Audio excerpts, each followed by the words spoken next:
Yo, show us the Tank video. So this is him talking about your brother. Wait, is that Tank over there? Yeah, that's Tank Oh Abbott. my god, what's my glasses at?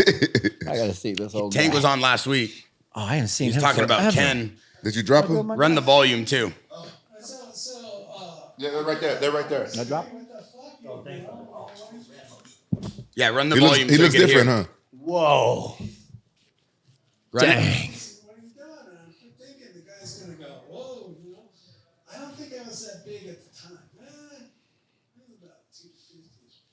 And hoisting a lot of weight around. Barbell weight. Not funny fake weights like people like to call on the internet bullshit. Oh, he's bouncing 600 pounds off his chest. Oh, come the hell. Still didn't do it. Yeah. No, I'm a fighter and I need to accelerate and have fast, quick twitch muscle power. You gotta be strong, even bouncing the weight. You still gotta be strong. So that's stupid. When you say shit like that. Well, you know, who else I heard on your show say he benched the 600 pounds. That's why I wanted to get it on tape. And Here it comes. They put it on the UFC, whatever. I was commentating. Ken Shamrock. Oh, The only time Ken Shamrock has been under 600 pounds, you have to be at a plus size whorehouse.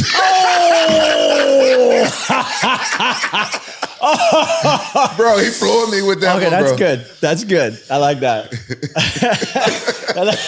Tank Abbott does not play games. Dude, I love Tank. When it comes to Ken He's Shamrock. so snappy. Weight abilities. Bro, he floored me with that one. Oh my god, that is fantastic. But you're saying your brother was strong though. yeah, he was legit crazy strong. So is Yeah. Tank in the right for that one, or what do you think?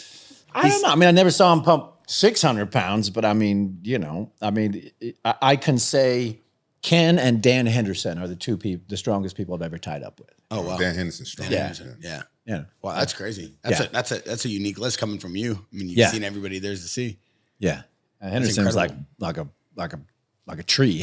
Oh, and it didn't move. I go, oh no, nothing moved. I go, oh, that's not a good sign. You didn't think Tito was strong when you fought him? He wasn't strong. I mean, he was strong.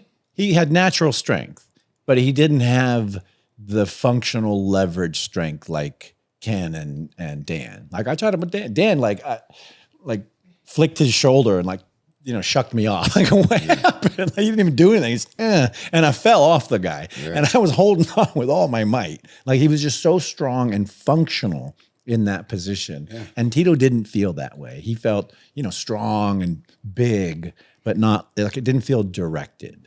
You know what I mean? Yeah, Focused.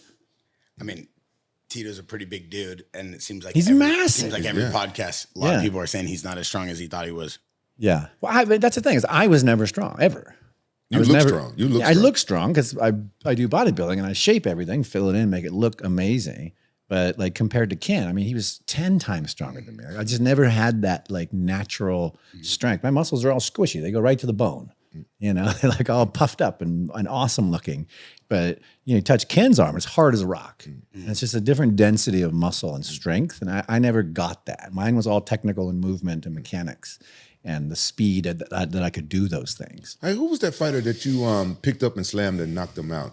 Igor Zinoviev. Oh, that was it. Oh, Yeah. I didn't really remember his name. Yeah, he got destroyed. I felt bad. Oh, That's man. That's the legit one where I was like, oh man, I killed this guy. And then I was a spokesman for the sport. So I'm like, oh, I killed the sport too. I was like, oh, darn it.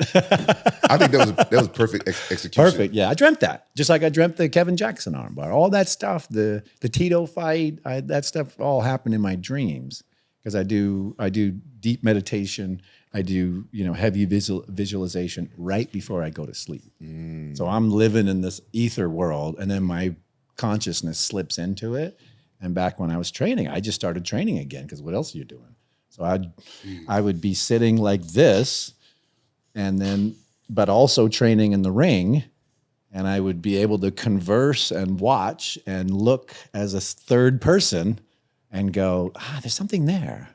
And then I would wake up and go, I know what that something is. And I would write it down and I'd go back to sleep. Wow. I believe in that. I believe in that. Then I'd go in the gym in the morning, coach. And then he'd go, okay. And he'd pat me on the head like I was some idiot. And he'd be like, okay, just keep, stay focused. But I would write these theories out and then I would prove them. And that's how I got all that stuff done. Because I was thinking differently than everybody else. You know, I was thinking about completing the circles, making the whole thing a system, you know, doing like Bruce Lee, you know, the most amount of damage with the least amount of edge. Like all this stuff was in every technique I did. There was never like, I'm just going to do this because it, you know, somebody taught it to me and it, you know, looks cool. Everything was like, you know, this is the most amount of power. This is where I'm strong. This is my structural base. This is like everything was as finite as could get because that's what I relied on, the science. Because then I knew, I was like, okay, well, Tito's massive. Everyone thinks he's going to beat me, but the science says I'm going to kick his ass. Wow. And if you watch the fight, I thought I had him in the first 30 seconds because I watched all of his fights and I knew if I turned my back to him, he would grab me wrestling style and lift me up. And I knew he would expend a ton of energy and then drop me. So when he lifts me, I hook his legs. So he's stuck in an impasse. And then he throws me down. And I had planned to spin around an armbar him at that time. And I get all the way around and just miss his head by a couple of inches. But in my, How you missed that big ass head? that's what I said. Well, he was honestly, he was longer than I thought.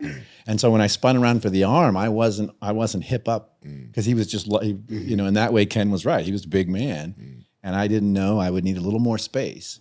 And so, yeah, I snapped it on and I go, moop, and I'd pop right and go to the next move. And the next plan was I was going to ride him like a horse because I knew he didn't have the vascular training to keep up with the speed I was going.